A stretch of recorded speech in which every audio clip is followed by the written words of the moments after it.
Hey everyone again, so I wanted to make a video on complete proteins. This is like a really big topic discussed among people who are vegans and people who put down the vegan diet. And if you don't know what a complete protein is made up of amino acids. And then when you break that down, you get peptides and stuff like that, but that doesn't matter. So protein is made up of these things called amino acids. And there's certain amino acids that our body naturally makes, and there's others that it doesn't. And I've heard this number, there's 8, 9, 10. I think 8 or 9 is generally what people say. There's 8 or 9 amino acids that our body does not naturally produce. And remember, these amino acids are the things that help us build muscle. They come together, they combine chains of amino acids, and it's just a chemical process. And this is basically what builds protein. And people can rate a source of protein based on how many amino acids are in it, and they call it its amino acid profile. If you've never heard of that before, if you ever read like on the back of like a protein supplement, you know, like whey protein or whatever, you'll see that it'll have an amino acid profile. It'll be all the amino acids that are found in that product. And milk and things like that, blah, blah, blah, are natural complete proteins, meaning they possess 8 or 9 of, you know, whatever you go by, the 8 or 9 of those amino acids that our body doesn't naturally produce. Well, a lot of people say that there aren't any vegan sources of complete protein, and that's not true.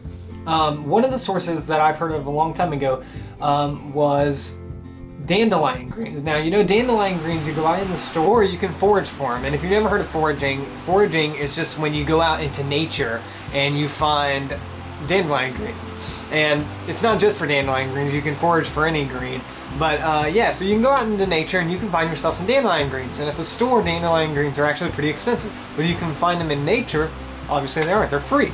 But you do have to, when you're foraging, you do have to be kind of careful, you know, where are you getting these? Do people spray pesticides anywhere near where you're picking the plant or anything like that? And you need to probably know what a dandelion green looks like so that you don't end up eating something that isn't a dandelion green. Because, you know, some greens are poisonous and we shouldn't eat them, so make sure you know your stuff before you go foraging. But yeah, so that's one of the complete proteins on a vegan diet, is dandelion greens. And when I heard that, I was kind of shocked by that because I didn't know dandelion greens were a complete protein.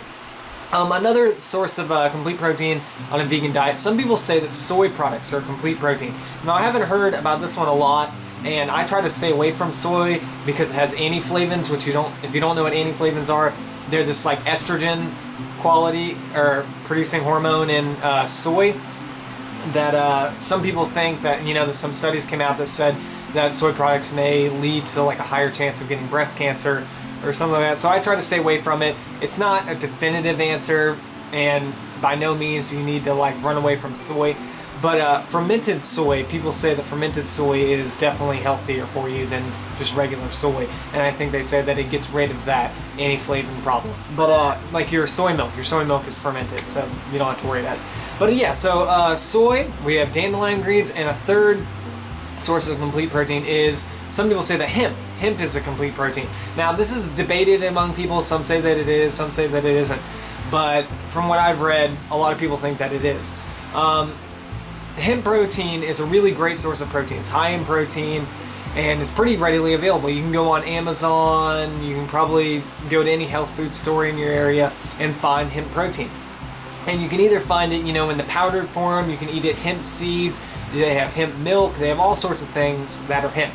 And it's not hemp that'll get you stoned. The cannabis plant is actually, there's a quality hemp. There's different, I don't know how to word it correctly, but hemp is not the same cannabis that'll get you stoned. It's two different things. Like hemp used to be big in like the industrial production in this country. We used to use hemp all the time. And that has nothing to do with complete proteins, but just a little history for you. So yeah, you can use hemp as a great source of protein, complete protein on a vegan diet. And yeah, it won't get you stoned, and it's really cheap. It's really affordable. A lot of people say that hemp isn't a complete protein. Some people say that soy isn't a complete protein. So this brings us to another topic of combining protein.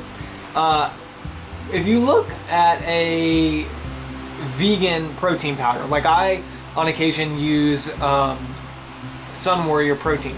If you look on the back, what they do is they combine like pea protein, hemp protein, all these different kinds of proteins, and what they do is when you combine these proteins, you get better protein synthesis. You get It's that when you combine more of these proteins, you get a better amino acid profile. It's better. It's more amino acids. So even if on a vegan diet you have a hard time finding a complete protein, maybe you don't like dandelion greens, maybe you don't like soy, maybe you don't like hemp, blah blah blah, you can easily combine protein sources. And a lot of people, that may sound taxing to them, they don't want to combine foods, but it's really not that hard. I mean, say you get the Sun Warrior protein like I do, it's already in there.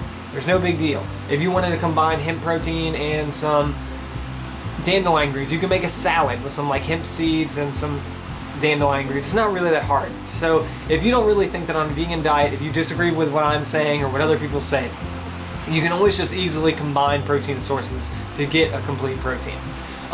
Yeah, so I just wanted to make that video to make it pretty obvious that it's really not that hard to find great sources of protein on a vegan diet, complete sources of protein.